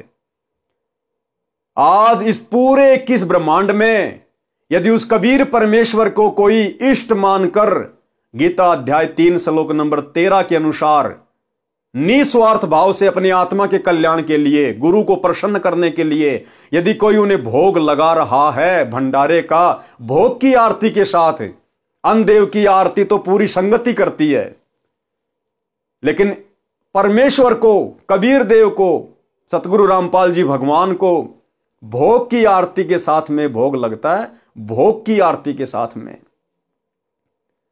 और केवल साध संगति से जुड़ी हुई आत्माएं हैं जिन्होंने घर को ही आश्रम बनाकर और घर पर गुरुदेव का आसन लगाकर, उनका बेड लगाकर और भोग की आरती के साथ में सभी भाई बहन अपने इष्ट को भोग लगाते हैं। 21 ब्रह्मांड में केवल चंद ही आत्माएं हैं। ये विधान है यहां से पार होने का, मोक्ष प्राप्त करने का, गुरु को प्रसन्न करने का। आप विचार करो भाई और बहनों, नाम दीक्षा के साथ ही गुरुदेव हमें एक छोटी सी पुस्तक देते, भक्ति बोध, जिसमें तीनों समय की आरती होती है। आप उस भक्ति बोध में देखेंगे सबसे पहले आपको लिखा हुआ मिलेगा नित्य नियम सुबह का। क्यों लिखा गुरुदेव ने? आप और हमारे लिए, हम रोज नित्य नियम करते हैं। फिर लिखा है असुर निकंदन रमेणी। क्यों लिखी गुरुदेव ने? आप और हमारे लिए, रोजाना करने के लिए हम सब रमेणी करते हैं। फिर है संध्या आरती। क्यों लिखी गुरुदेव ने? आप और हमारे लिए, हम सब रोजाना संध्या आरती करते हैं। उसके बाद लिखा है अन्नदेव की छोटी आरती और अन्नदेव की बड़ी आरती। क्यों लिखी? आप और हम भक्तों के लिए। क्यों? रोजाना करने के लिए, हम सब करते हैं। उसके बाद लिखा भोग लगाने की विधि। क्यों लिखी गुरुदेव ने? गुरु को भोग लगाने के लिए। लेकिन संगत में आज कौन कर रहा है? केवल साध संगति से जुड़े हुए सत्सेवक भाई बहन। तो ये मेहर हुई है भाई और बहनों आप और हमारे ऊपर। इसलिए दास बारंबार कहता है कि साध संगति से जुड़े बिना, क्योंकि साध संगति गुरुदेव भगवान का सतलोक के लिए ट्रेनिंग सेंटर है, इस साध संगति से जुड़े बिना हमारी तमाम आध्यात्मिक क्रियाएं पूर्ण नहीं हो सकती है। तो जब परमेश्वर ने वो सुदामा जी के द्वारा लाए गए चावल का भोग नहीं लगाया, तब तक कुछ नहीं दिया। और जैसे ही गुरुदेव ने भोग लगाया, परमेश्वर ने सुदामापुरी रच दी। सुदामापुरी, कंचन के महल, बॉडीगार्ड भी खड़े हैं सिक्योरिटी के लिए कि कहीं कोई मेरे भगत को दुखी ना कर दे, परेशान ना कर दे। और आज भाई और बहनों यकीन मानना, आप और हम सत्सेवक इस काल की नजरों में कांटे की तरह चुभ रहे, कांटे की तरह भयंकर तरीके से। इसका जी करता है कि इनको मसल दूं मैं, लेकिन उसका जोर नहीं चल रहा हम सत्सेवकों के ऊपर, क्योंकि परमेश्वर ने रक्षा कवच बना रखा हमारे चारों तरफ, हमारे मकानों के चारों तरफ, हमारे शरीर के चारों तरफ रक्षा कवच। उसको तीर जैसे झटके लगते हैं जब वो पास आता है तो। और गुरुदेव भगवान ने स्पष्ट कर रखा कि बच्चों, अगर मर्यादा में रहोगे, गुरु को इष्ट मानोगे, ये देवी देवता ब्रह्मा विष्णु महेश ये तुम्हारे बॉडीगार्ड बनकर खड़े रहेंगे तुम्हारे घर के चारों तरफ, कि कोई भूत प्रेत अन्य कोई देवता इनको कोई दुखी ना कर दे, कोई परेशान ना कर दे। सतगुरु रामपाल जी भगवान के आदेश से, कबीर परमेश्वर के संविधान से ये देवी देवता हमारे घरों के चारों तरफ सिक्योरिटी करते हैं, सिक्योरिटी सूक्ष्म रूप में, तब हम सुरक्षित हैं गुरुदेव के विशेष आशीर्वाद से, क्योंकि हम गुरुदेव को प्रसन्न करने की दिशा में आगे बढ़ रहे हैं। हम पीले पर्चों को आंख बंद करके नहीं मानते, हम कोऑर्डिनेटरों के आदेशों को आंख बंद करके फॉलो नहीं करते, हम सत्संगों के विरुद्ध गुरुदेव के परिवार के द्वारा करवाए जाने वाले घटिया कुकर्मों में आंख बंद करके सहयोग नहीं करते, हम स्टेडियम बनवाने में सहयोग नहीं करते, हॉस्पिटल बनवाने में नहीं करते, हम गुंडों की सीबीआई जांच का समर्थन नहीं करते, हम आरक्षणों में नहीं जाते, हम किसी का जाट भवन बनवाने के लिए ज्योति पाठ और दान का पैसा नहीं देते। इसलिए गुरुदेव हम पर प्रसन्न है ज्ञान आधारित भक्ति को देखकर। इसलिए परमेश्वर ने दया बख्शी है गीता अध्याय 3 श्लोक 13 के अनुसार स्वयं को भोग लगवाने की। इस 21 ब्रह्मांड में इस परमेश्वर को सतगुरु रूप में आए हुए भगवान को कोई पहचान नहीं सकता। ये भगवान स्वयं अपनी पहचान करवाता है अपनी विशेष आत्माओं से। गोता मारूं स्वर्ग में जा बैठूं पाताल, गरीब दास ढूंढता फिरूं अपने हीरे मोती लाल। आज इस लाखों की संगत में से यदि परमेश्वर के कोई हीरे मोती लाल हैं, केवल सत्सेवक हैं, केवल सत्सेवक। विचार, श्री कृष्ण जी राजा थे। क्या कह रहे हैं गुरुदेव भगवान कि विचार करो। श्री कृष्ण जी राजा थे, अपने मित्र की इतनी सहायता करना एक राजा के लिए कोई बड़ी बात नहीं है।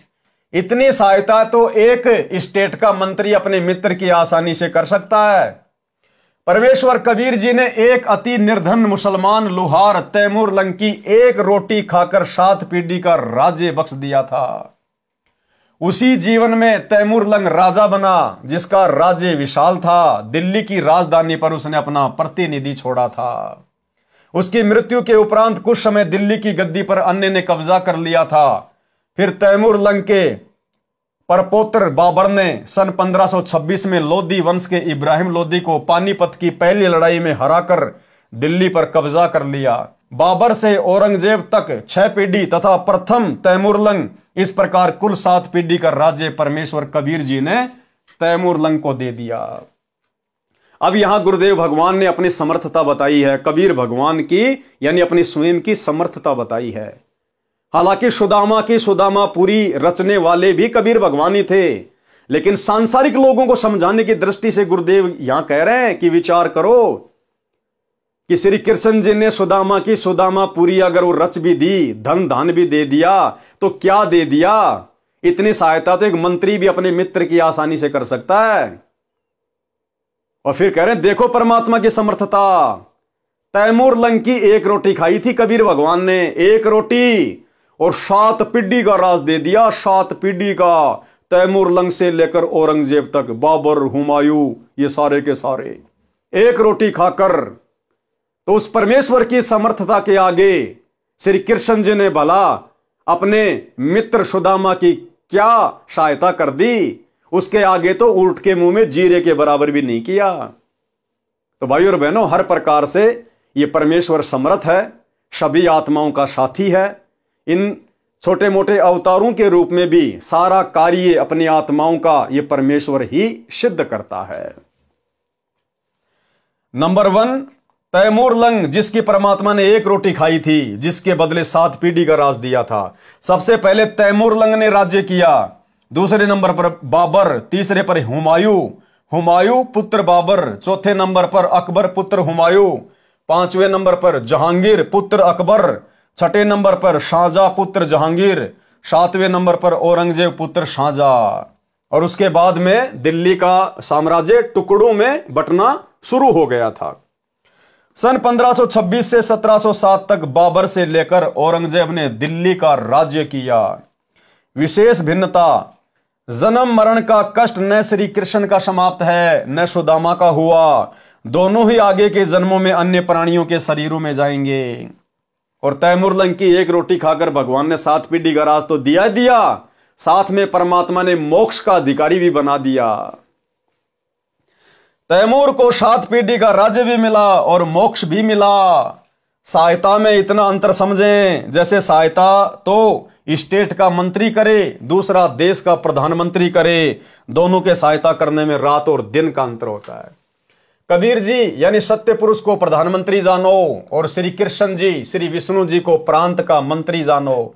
फिर भी बात भक्ति की चल रही है। कबीर जी ने कहा है कि कबीर जो जाकी सरना बसे, ताको ताकी लाज, जल स्यों ही मछली चढ़े, बह जाते गजराज। वाणी नंबर 107 का सरलार्थ है। आगे गुरुदेव भगवान ने भगत नंदा नाई की जो कथा है उसको शामिल किया है। भगत नंदा नाई सैन की कथा, नाई को कहते हैं सैन। नाई समुदाय में एक महान भगत नंदा जी हुए हैं। नाई को सैन भी कहते हैं। वे परमात्मा की धुन लगन में लगे रहते थे। हालांकि उस समय भगत नंदा जी को कोई सच्चा मार्गदर्शक प्राप्त नहीं था, कोई तत्वदर्शी संत प्राप्त नहीं था। पिछले जन्म की बैटरी चार्ज थी, भक्ति में आस्था थी, और जिसने जैसा भी उनको नाम दे रखा था उस भक्ति में वो मस्त रहते थे, धुन लगा के भक्ति करते थे, सुरती नृत्य से मन लगाकर। राजा के निजी नाई थे और वहां का जो राजा था भगत नंदा जी उसका हजाम किया करते थे, उसकी सेविंग किया करते थे, वो उसका निजी नाई था। रोजाना राजा की हजामत यानी दाढ़ी काटने जाया करते थे, राजा के सिर की मालिश करने भी जाते थे। भगत नंदा जी एक दिन भगवान की भक्ति में इतना मगन हो गया कि उसको ध्यान नहीं रहा कि मैंने राजा की हजामत करने जाना है। देखो कितनी बड़ी बात है भाइयों और बहनों। आज हमें सच्ची भक्ति मिल गई तो भी हमारा ध्यान ये काल इन मंत्रों पर नहीं लगने दे रहा, भक्ति में नहीं लगने दे रहा। दुनिया भर की टेंशन कुछ तो काल ने दे रखी है। कुछ हम भक्तों ने ज्ञान को अच्छे से ना समझकर दुनिया भर की टेंशन, कारोबार, धंधा हमने भी फैला रखा है और हमारा इस भक्ति पर वो ध्यान नहीं लग रहा। उस सुरती नृत्य से आज हम मंत्र नहीं कर पा रहे जो करने चाहिए, जो गुरुदेव चाहते हैं। और इधर नंदा जी, ना इनको ये सतनाम मिला हुआ था, ना सच्चा गुरु था, और जैसी भी साधना थी उसको तन मन से किया करते थे। भगत नंदा जी एक दिन भगवान की भक्ति में इतना मगन हो गया कि उसको ध्यान नहीं रहा कि मैंने राजा की हजामत करने जाना है। राजा की दाढ़ी बनाने जाने का निर्धारित समय था, वह समय जा चुका था। जैसे मान लीजिए राजा की दाढ़ी सुबह वो 11 बजे करता था प्रतिदिन, लेकिन उस समय वो भक्ति में लीन हो गया और वो 11 बजे का समय निकल गया। अब नंदा जी को पता था कि भाई राजा कितना गुस्से वाला है और भाई आज तो तेरे को परिवार समेत वो कोल्लू में पेलेगा, फांसी पे चढ़ाएगा, सूली की सजा तोड़ेगा। इतना भयभीत हो गया। राजा की दाढ़ी करने जाने का निर्धारित समय था, वह समय जा चुका था। 2 घंटे देर हो चुकी थी। राजाओं की जुबान पर दंड रहता था। जो भी नौकर जरा सी गलती करता था तो उसको बेरहमी निर्दयता से कोड़ों से पीटा जाता था, अचेत होने पर छोड़ा जाता था, शरीर की खाल उतर जाती थी, रो रो कर बेहोश हो जाता था। यह दृश्य भगत नंदा कई नौकरों के साथ देख चुका था। आज उनको वही भय सता रहा था। कांपते कांपते राजा के निवास पर पहुंचे। राजा के पैरों में गिरकर देर से आने की क्षमा याचना करने लगा। भगत नंदा जी जाते ही राजा के पैरों में लौटकर रोने लग गए, पैर पकड़ लिए, क्षमा याचना करने लगा। कहा कि माई बाप आगे से कभी गलती नहीं करूंगा। भगत ने देखा कि राजा की दाढ़ी बनाई हुई थी, सिर में मालिश भी कर रखी थी। भगत सैन को समझते देर नहीं लगी कि किसी अन्य नाई से हजामत तथा मालिश करवाई है। राजा ने पूछा कि ये हजामत करने वाला यानी नाई, आप क्या कह रहे हो? आप पागल हो गए हो क्या? भगत नंदा जी ने कहा, महाराज आज मुझे ध्यान नहीं रहा, मैं भूल गया, मैं आपके दाढ़ी बनाने के समय पर नहीं आया। जीवन में पहली व अंतिम गलती है, कभी नहीं करूंगा। उसका विलाप सुनकर रानी तथा अन्य मंत्री भी आ गए थे। राजा ने कहा कि सैन, आप अभी अभी दाढ़ी बनाकर सिर में मालिश करके गए हो। राजा ने क्या कहा कि भगत जी आप तो अभी अभी मेरी दाढ़ी बनाकर और सिर में मालिश करके गए हो। आप क्या कह रहे हो? आप देर से आए हो? क्या नींद में बोल रहे हो? भगत नंदा जी ने कहा कि नहीं महाराज, आपने किसी अन्य नाई से हजामत कराई है, मैं तो अभी अभी आया हूं। राजा ने सैन भगत के घर पर मंत्री भेजकर पता कराया तो उसकी पत्नी भी रो रही थी कि आज पति देर से गए हैं, उनको दंड दिया जा रहा होगा। मंत्री ने पूछा कि क्यों रो रही हो बहन? भगतमती ने बताया कि मेरे से गलती हो गई, मैंने भगत को याद नहीं दिलाया। भक्ति पर बैठने से पहले भगत ने कहा था कि कुछ समय पश्चात मुझे याद दिलाना कि राजा की सेवा करने जाना है, मैं भी भूल गई। भगत भी भक्ति में व्यस्त थे। 2 घंटे बाद उठे तो याद आया उनकी नौकरी जाएगी तो हम क्या खाएंगे, बच्चे भूखे मर जाएंगे, पति को दंड मिलेगा। मंत्री जी तुरंत वापस आए और राजा से बताया कि वास्तव में नंदा तो देर से अभी आया है, इनके रूप में कोई और आया था। अब भाई और बहनों, ये परमेश्वर, ये दयालु परमात्मा, ये सतगुरु रामपाल जी भगवान, ये परमेश्वर करे करावे साइया मन में लहर उठा, दादू सिर दर जीव के आप बगल हो जा। जय हमरा भगत पछोड़ी होई तो हमरा नाम ना लेवे कोई। भाई और बहनों, आज भी वही परमात्मा धरती पे प्रकट है। हर युग में, हर देश काल और परिस्थिति में यही कबीर परमात्मा सतगुरु रामपाल जी भिन्न भिन्न रूप धारण करके भिन्न भिन्न नामों से यहां अपनी आत्माओं के लिए अद्भुत चमत्कार करते रहते हैं, सिर्फ इसलिए कि कलयुग के इस प्राइम टाइम, इस बिचली पीढ़ी तक इन आत्माओं में भक्ति की ज्योत जलती रहे। आज भी वही भगवान है धरती पे और भगवान के गुण बदले नहीं हैं। आप और हम बदल गए, आप और हम जीवों की सोच में फर्क आ गया। आज आप और हमारे विश्वास में कमजोरी आ गई, अन्यथा आज भी यही परमात्मा सतगुरु रामपाल जी भगवान वही सब चमत्कार खड़े खड़े करने को तैयार है, खड़े खड़े करने को। और देखो भाई और बहनों, इसलिए दास बारंबार कहता है कि ये 2 कोड़ी का कुत्ता पवन दास अपनी तरफ से कुछ नहीं भोगता है। जो भी दास को परमात्मा प्रेरणा करते हैं, दास केवल वही करता है, उतना ही करता है। मालिक अंतर्यामी है, हमारे से आगे आगे चलते हैं। मालिक को मालूम था कि आज मुक्ति बोध का जो है ये नंदा नाई की कहानी के ऊपर, कथा के ऊपर वीडियो बनने जा रहा है। और दास ने जैसे ये वीडियो बनाना शुरू किया, भाई और बहनों, उससे 2 घंटे पहले मेरे पास में एक सत्सेवक बहन का व्हाट्सएप के ऊपर मैसेज आता है। उस बहन ने अपनी ऑडियो भेजी और उस बहन ने दास से कहा कि भगत जी, मैं अरुणा दासी बोल रही हूं कर्नाटक से। कर्नाटक में कोई जयपुर नाम की कोई जगह है। उसने कहा कि भगत जी, यहां पर सात संगति रखवाई परमात्मा ने 1 दिन की और आसपास के और भी भगत भाई बहन आए थे। और हमारे भगत जी सिक्योरिटी का काम करते हैं, सिक्योरिटी गार्ड का काम करते हैं। तो 1 दिन की छुट्टी हमारे भगत जी ने ले ली। और दूसरे दिन जो भगत भाई बहन आए हुए थे, उन्होंने कहा कि भगत जी 2 दिन के साथ संगति रखेंगे, मालिक की महिमा करेंगे, इतनी दूर से आए हैं तो परमात्मा का गुणगान करेंगे, आप 1 दिन की छुट्टी और ले लो। अब उनके भगत जी ने देखा कि नौकरी पे नहीं जाऊंगा तो दिक्कत हो जाएगी, मैं तो उनको बोल के भी नहीं आया, सेठ लोग नाराज हो जाते हैं। लेकिन भगत जी ने दृढ़ता दिखाई और कहा, जब मेरे भगत भाई बहन इतना समय निकाल के परमेश्वर की महिमा के लिए साथ संगति में आए हैं, गुरुदेव को भोग लगाने, ज्ञान चर्चा करने, उनकी महिमा करने, शब्द गाने आए हैं, तो देखा जाएगा, नौकरी रहे ना रहे कोई बड़ी बात नहीं। इस भगवान के लिए, इसकी महिमा के लिए तो राजाओं ने राज्य त्याग दिए, सेठों ने संपत्ति को त्याग दिया, हम तो खाली 1 दिन की बात है।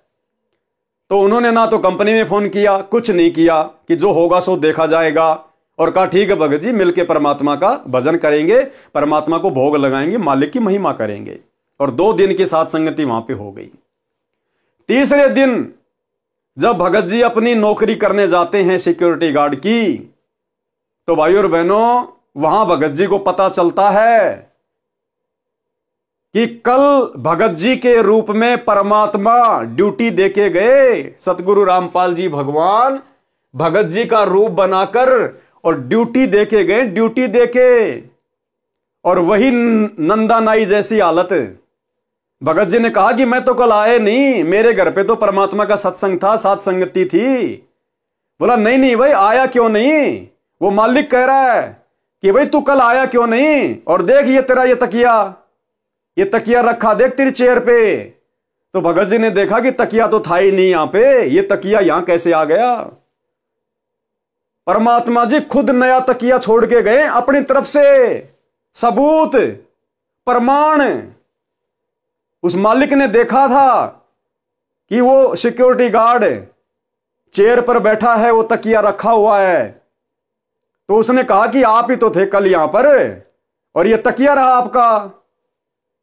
उसके बाद भगत जी को फिर समझते देर नहीं लगी कि सारा खेल मेरे गुरुदेव भगवान का है, क्योंकि मैंने जरा सी दृढ़ता दिखाई अपने गुरु की महिमा के लिए, साध संगति के लिए, कि नौकरी कोई बड़ी बात नहीं, असंख्य जन्म हो गए नौकरी करते हुए, ये गुलामियां हमने करते हुए, सच्ची सरकार की गुलामी करेंगे, नौकरी रहे ना रहे कोई बड़ी बात नहीं। परमात्मा खुद भगत की जगह पूरी रात ड्यूटी देके गए परमेश्वर।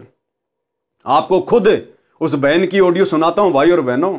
अब बताओ 2 घंटे बाद में दास ने वीडियो बनाना था, और 2 घंटे पहले परमात्मा ने उस बहन के माध्यम से व्हाट्सएप पर दास के पास में ऑडियो भिजवा दी। अब बताओ भाई और बहनों, अब परमात्मा नहीं करवा रहा तो कौन करवा रहा है? मैंने थोड़ी फोन किया उस बहन को, मैं तो आप में से कितने भाइयों को फोन करता हूं, कितनों को व्हाट्सएप पे मैसेज करता हूं, आप भाई बहन अच्छी प्रकार से जानते हैं। मैं तो 2-2 महीने तक आपके फोन भी नहीं उठा पाता।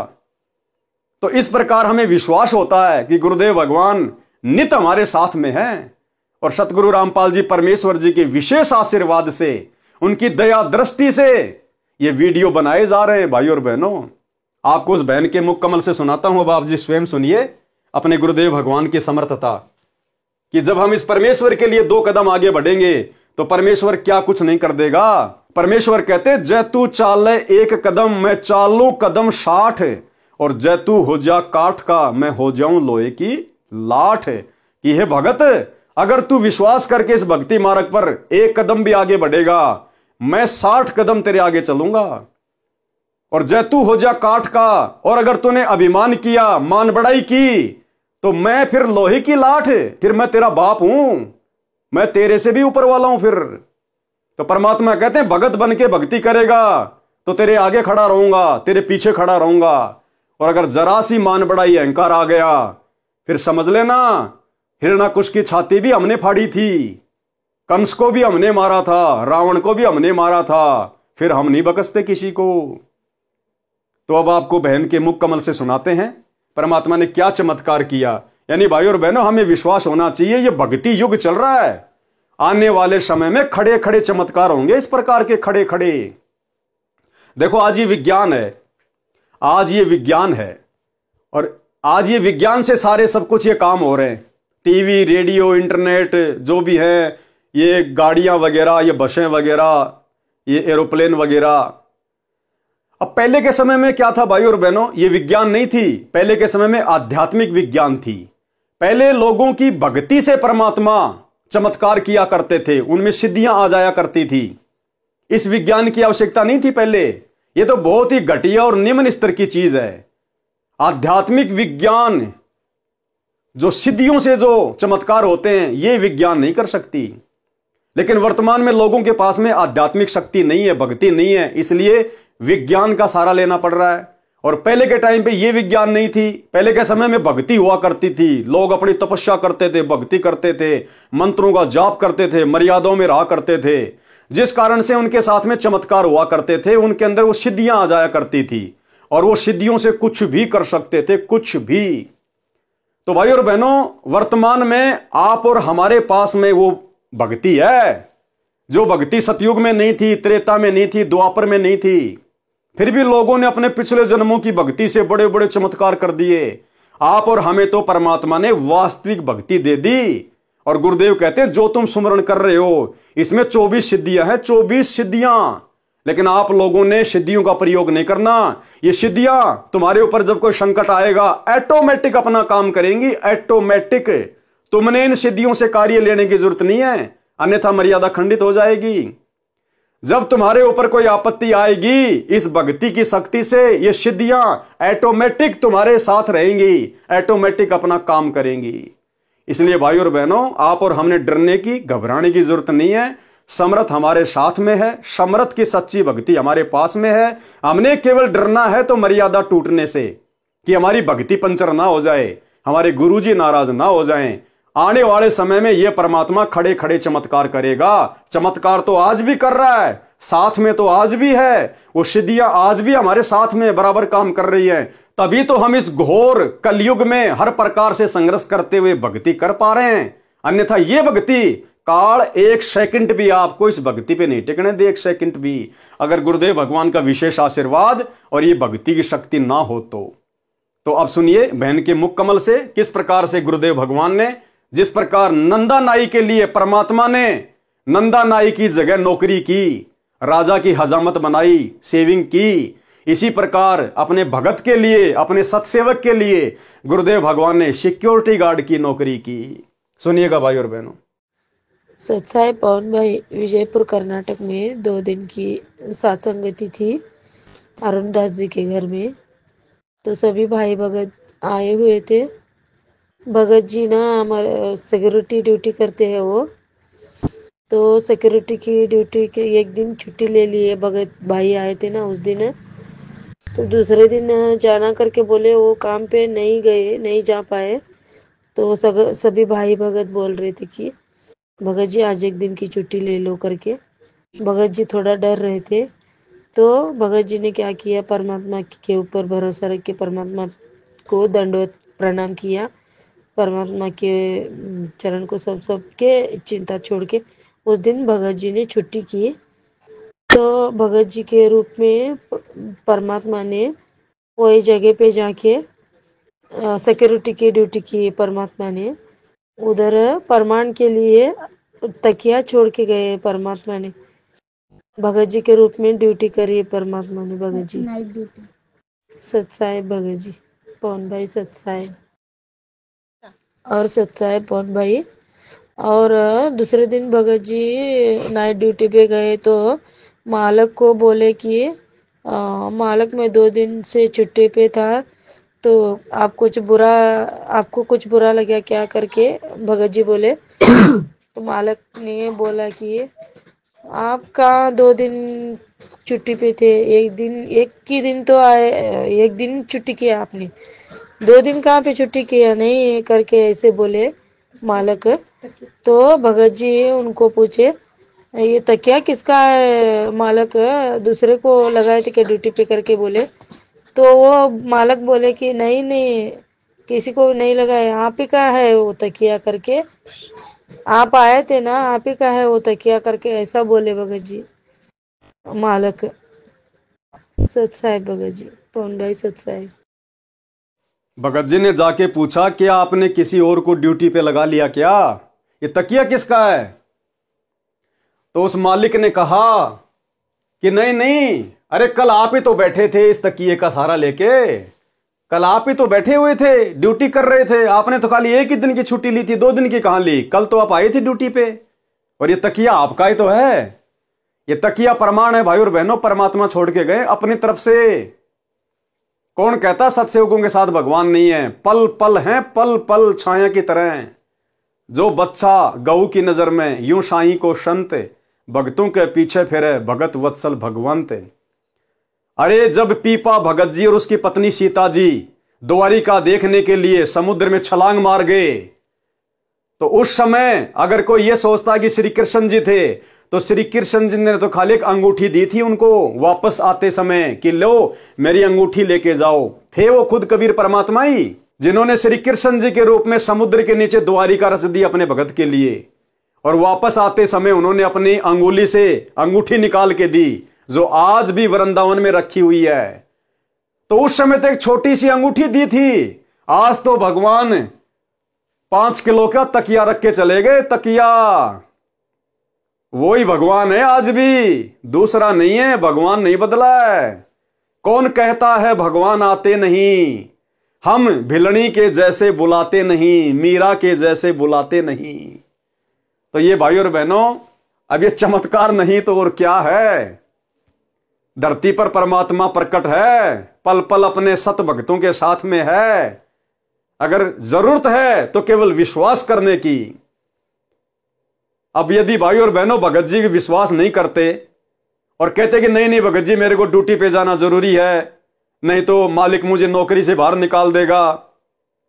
अगर राजा सिकंदर लोदी की तरह जनता के दबाव में आके, जिस प्रकार राजा सिकंदर लोदी बार बार नाम दीक्षा लेने के बाद भी कबीर परमात्मा के साथ में दुर्व्यवहार करता था, यह सोचकर कि जनता कहीं मेरा राज्य ना छीन ले, इसी प्रकार यदि भगत जी भी नौकरी के डर से कि मालिक मुझे सिक्योरिटी गार्ड से निकाल ना दे, और अगर दूसरे दिन की साथ संगति ना रखवाते तो परमात्मा नाराज हो जाते कि नालायक, तुझे भक्ति और भगवान की महिमा से ज्यादा अपनी नौकरी प्यारी है। परमात्मा 2 मिनट में नौकरी को ठोकर मरवा देते और मर्यादा खंडित होती, वो अलग। लेकिन भगत ने हिम्मत दिखाई, परमात्मा पे विश्वास किया कि बाढ़ में जाए नौकरी। हम तो बड़े बड़े राजा रह चुके हैं, सिक्योरिटी गार्ड की नौकरी कौन सी बड़ी बात है। अरे हमारा पेट सिक्योरिटी गार्ड की नौकरी नहीं भरेगी, हमारा पेट वो भरेगा जो पूरी दुनिया की सिक्योरिटी करता है, जो तीनों लोकों में प्रवेश करके सबका भरण पोषण करता है, वो कबीर देव सतगुरु रामपाल जी। वो हमें नौकरी भी देगा, वो हमारा पेट भी भरेगा। भगत ने विश्वास किया और आए हुए भक्तों का दिल नहीं तोड़ा, और एक दिन की साथ संगति और रख दी, परमात्मा की महिमा की भोग लगाया, और उधर भगवान अपने भगत की जगह बैठ के नौकरी कर रहा है। तो बताओ भाई और बहनों, कौन कहता कि केवल नंदा नाई के लिए भगवान ने राजा की हजाम बनाई। यहां भी देख लो, वर्तमान में आपकी आंखों के सामने है। तो परमात्मा धरती पर है, विश्वास की जरूरत है भाई और बहनों। चाहे शीश कट जाए लेकिन मर्यादा नहीं तोड़ेंगे, लोक लाज में नहीं आएंगे, मर्यादाओं को लेकर किसी के आगे नहीं झुकेंगे। गुरुदेव कहते हैं कि भगत का एक लक्षण है, भगत किसी से लड़ता नहीं और भगत किसी से डरता नहीं, क्योंकि हमारी पीठ पीछे हमारा भगवान खड़ा हुआ है। अब आगे बढ़ते हैं भाई और बहनों हम इस कहानी पर। मंत्री जी तुरंत वापस आए और राजा से बताया कि वास्तव में नंदा तो देर से अभी आया है, इनके रूप में कोई और आया था जो आपकी हजामत तथा मालिश करके चला गया। यह बात सुनकर राजा को समझते देर नहीं लगी कि भगत सैन के रूप में भगवान ही आया था, भगवान ही आए थे। राजा सिंहासन से नीचे आया और भगत सैन जी को सीने से लगाया। ऐसे निर्दयी राजा को भी परमात्मा ने निर्मल बना दिया भगत के सामने। राजा सिंहासन से नीचे आया और भगत सैन जी को सीने से लगाया और कहा कि भगत, मैं तेरे को सेवा से मुक्त करता हूं, कि मैं आज तेरे को सेवा से आजाद करता हूं।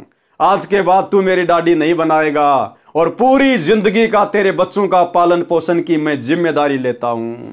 देखो, थोड़ा सा विश्वास, भक्ति में ध्यान दिया उसने भक्ति में ध्यान दिया, लगन लगा के निरंकार भाव से अपनी भक्ति में मस्त था, सब चिंताओं को छोड़कर।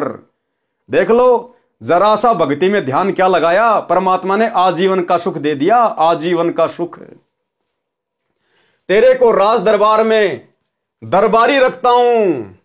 मेरे को दोष लगा है कि भगत के स्थान पर भगवान ने मेरी दाढ़ी बनाई, सिर की मालिश की, मैं इस पाप को कैसे धो पाऊंगा। नंदा जी भी समझ गए कि मेरे कारण परमात्मा को कष्ट हुआ और जोर जोर से रोने लगे कि हे परवरदिगार, मुझ 2 कौड़ी के दास के कारण आप स्वर्ग छोड़कर यानी सतलोक छोड़कर हजाम बने, नाई बने, मुझे उठा देते भगवान। आपको कष्ट उठाना नहीं पड़ता, मैं समय पर आ जाता। इसलिए वाणी के माध्यम से बताया है कि सच्चे भगत पर परमात्मा ऐसे कृपा करते हैं। और यकीन मानना भाई और बहनों, आज भी ये परमात्मा आप और हमारे गुप्त रूप में सैकड़ों कार्य कर रहा है। कोई ये ना सोचे कि मेरे ऊपर कोई विशेष आपत्ति नहीं आ रही, कोई परेशानी नहीं आ रही नाम दीक्षा लेने के बाद, ये हमारी महाभूल है। परमात्मा कहते हैं गुप्त रूप में सब काम सार दे जो भी विपदा आन पड़े। ये परमात्मा इतना दयालु है, ये अपने भगत को महसूस भी नहीं होने देना चाहता। उसके कष्टों को जो उसके ऊपर उसके प्रारब्ध के हैं उसको दुखी करने हैं, ये परमात्मा हमारे असंख्य कष्टों को तो ऐसे समाप्त कर देता है, भगत को महसूस भी नहीं होने देता कि तेरे ऊपर कोई संकट आने वाला था। ये ऐसा दयालु भगवान है। यदि आज हम इनकी शरण में ना होते भाई और बहनों, हमारा अता पता नहीं होता आज हम कौन सी जेल में पड़े होते, कौन सी जेल में या कौन सी हॉस्पिटल में सड़ रहे होते आज हम। तो ये दीन दयाल है, हमें इस परमेश्वर के गुणों को बारंबार याद करते रहना चाहिए।